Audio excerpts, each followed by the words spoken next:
Bonjour à tous, on se retrouve aujourd'hui pour la préparation de mon repas du soir.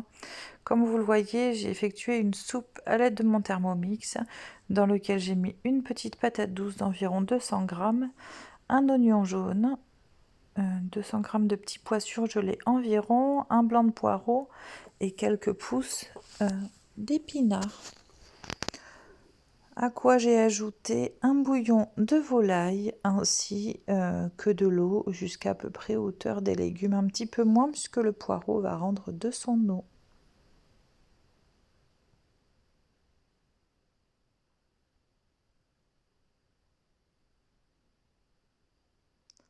Je ferme le bol de mon Thermomix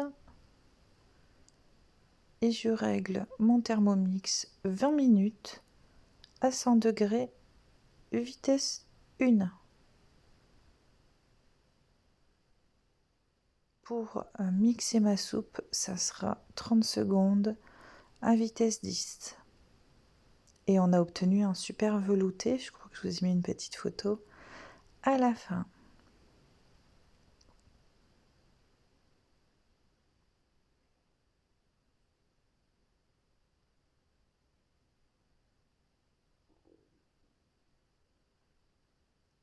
Ça fait beaucoup de bruit le Thermomix, donc j'ai trouvé plus judicieux de vous couper le son et de vous enregistrer en off, parce que vraiment c'était pas agréable pour vous d'entendre tout ce bruit environnant.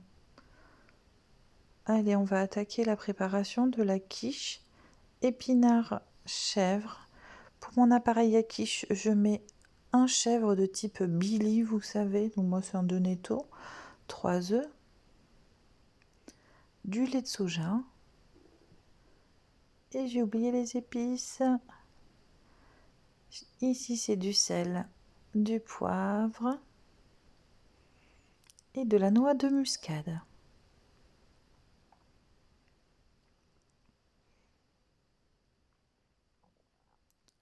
Allez, je m'équipe d'une fourchette et j'attaque par le chèvre. Donc chèvre frais, hein, le bocal en entier. Et je viens un peu le travailler de façon à ce qu'il soit plus homogène, enfin, un peu plus onctueux, comme le samouré, si vous faites des fois des rillettes de thon. Le samouré, pareil, il devient un petit peu plus liquide. Alors, pas liquide, mais voilà, il est un peu plus souple. Et du coup, il sera plus facile à incorporer pour le reste de la recette. On ajoute ensuite les œufs.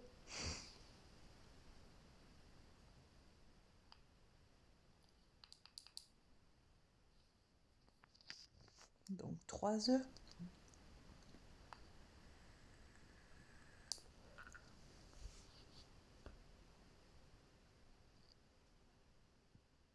Et on vient fouetter l'ensemble. Alors vous allez voir, ça va faire comme des petits agglomérats. Le blanc d'œuf et le chèvre ne se mélangent pas instantanément. Vous allez voir que normalement, une fois que le chèvre est bien travaillé, je sors ma fourchette et je m'équipe d'un fouet. C'est beaucoup plus facile.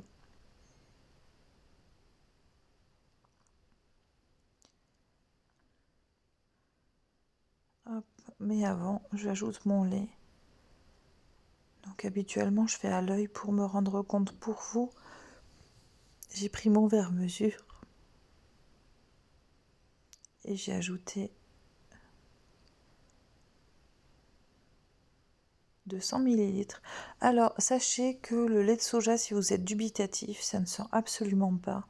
Donc, pour les enfants ou pour vous, si vous voulez tester, vraiment, n'hésitez pas. Le lait de soja, c'est vegan, ou même pour ceux qui sont intolérants au gluten, etc. Je crois. Et vraiment, il convient à beaucoup de monde. Franchement, c'est assez pratique et il n'y a pas de différence de goût. Il y a certains laits qui ont tendance, excusez-moi, je baille, certains laits qui ont tendance à ajouter un goût. Vraiment, le lait de soja, quand il est au sein d'une préparation comme ça, cru ou cuit, on ne le sent pas. Bien évidemment, si vous le buvez comme ça, comme vous boirez un verre de lait de vache, la différence, elle se sent. Mais dans les préparations, vous pouvez y aller. Je mets une bonne pincée de sel, un peu de poivre et une pincée de noix de muscade. Et je touille, et je touille, et je touille, et je touille, et je touille.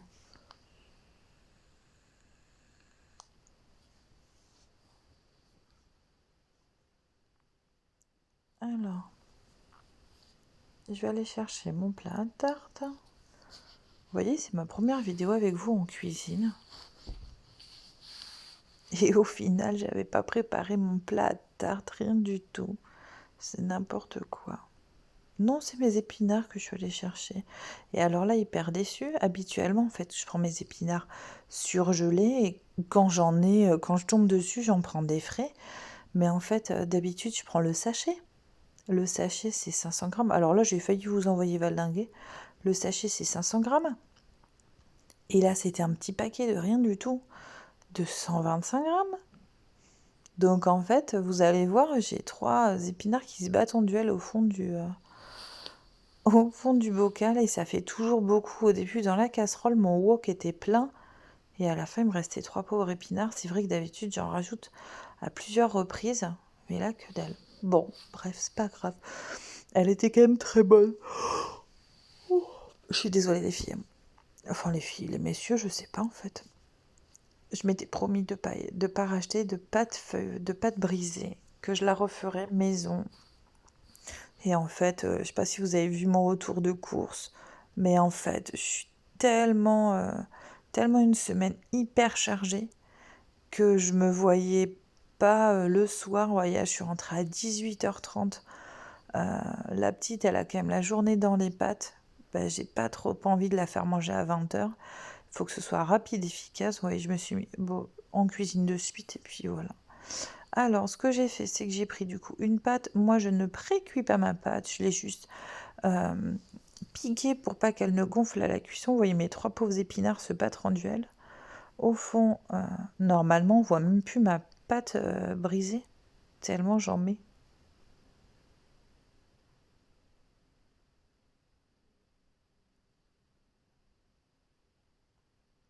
Je vous avoue que j'étais un peu déçue d'en avoir si peu.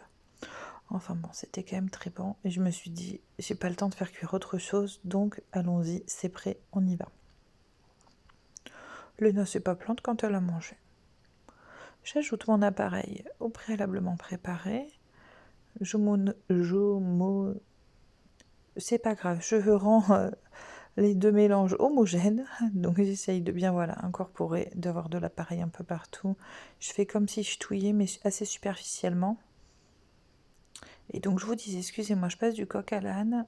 Je ne précuis pas ma pâte parce que j'utilise un four à chaleur tournante et que pour le coup, mes pâtes sont correctement cuites. Je ne ressens pas le besoin de simplement faire précuire ma pâte.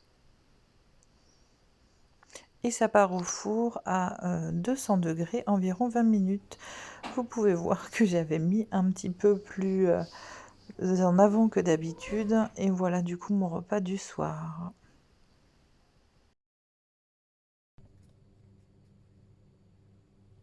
Coucou les filles, on se retrouve rapidement. Je viens de mettre la quiche au four et de vous montrer la soupe que j'avais préparée. Je profite d'avoir le four allumé pour vous faire du granola puisque j'étais hier de vide-grenier et je n'ai pas pu le faire. J'ai préparé les ingrédients. Au montage, je vous mettrai tout vraiment le détail ainsi qu'en barre d'infos. Donc là, j'ai d'abord commencé par mettre 200 g de flocons d'orge et 200 g de flocons d'épeautre. Nous, on en consomme beaucoup, donc je double tout le temps la recette. À la place de ces flocons-là, il n'y a aucun problème. Vous pouvez mettre simplement des flocons d'avoine. Ils sont meilleur marché. Nous, on prend ceux-là parce qu'en fait, ils ont des vertus, ils sont riches en fibres. Alors attendez, parce que je ne suis pas forcément calée sur mes gâteaux.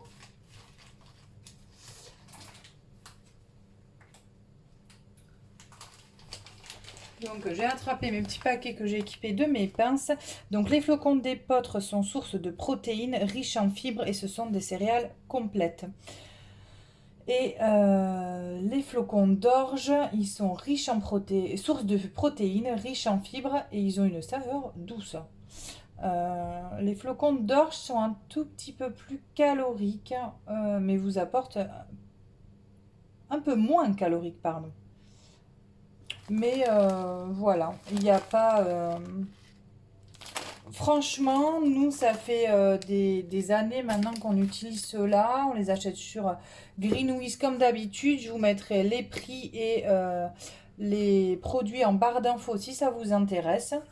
Ensuite, j'y ajoute 150 grammes d'amandes défilées. Alors là, vous pouvez vraiment vous faire plaisir. Vous pouvez rajouter de la noix de coco si vous aimez. Vous pouvez, voilà, tout ce qui est un peu, hop, voilà, je me suis bien évidemment mélangé les mains. Hein. Je mélange. Ensuite, j'ajoute 100 grammes d'amandes que j'ai coupées en deux. C'est pareil, là, c'est le moment de se faire plaisir.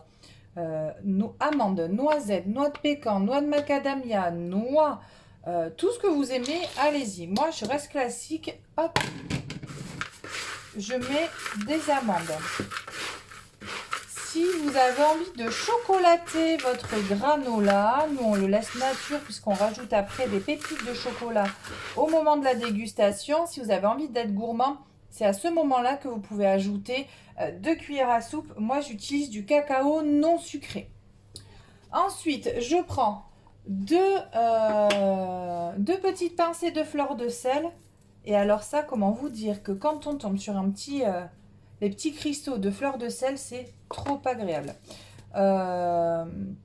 Je prends la baleine classique. Ensuite, hop, juste au-dessus, vous ne le voyez pas, mais j'ai mon micro-ondes dans lequel j'ai fait fondre. Alors là, elle était à l'état solide, elle est devenue à l'état liquide. J'ai fait fondre 50 grammes d'huile de coco.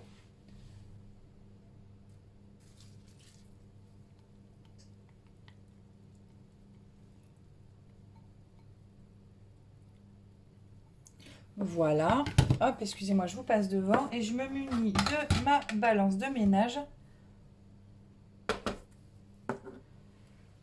Hop, je fais la tare. Et là, je vais ajouter le sirop d'agave.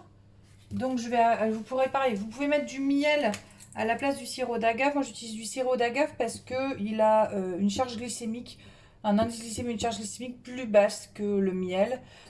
Pour les gens diabétiques ou qui veulent faire attention, le miel d'acacia a un indice glycémique plus bas. Donc, je vais ajouter 80 grammes, pardon. En fait, attention, parce qu'en fonction des marques, ça coule vite. Moi, c'est vrai que ça fait un moment que je le prends chez Aldi. Et là, en fait, j'ai changé. J'ai pris un gros packaging. Alors, vous allez voir qu'il n'a pas du tout la même couleur. C'est quand même...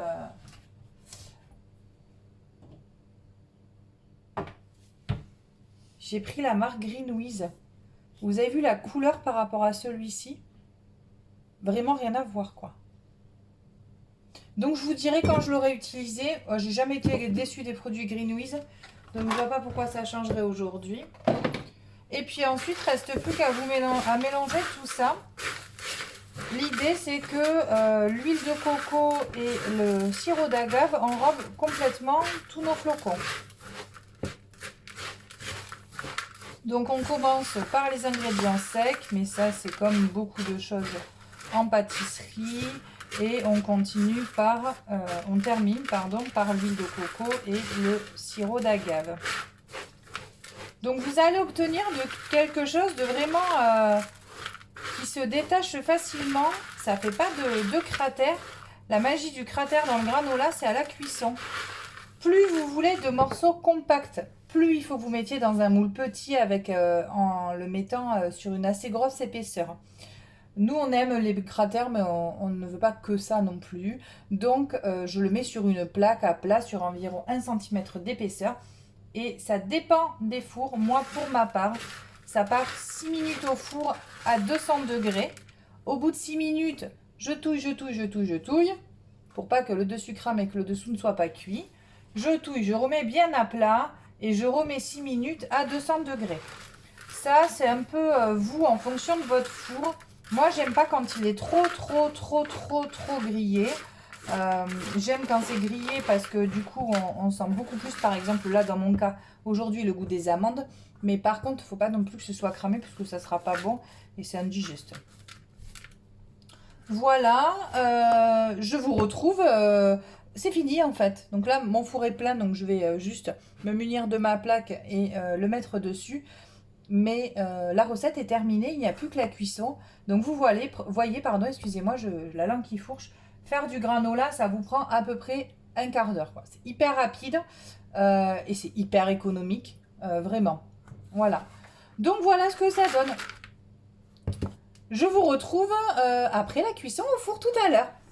Ciao, ciao, à tout à l'heure.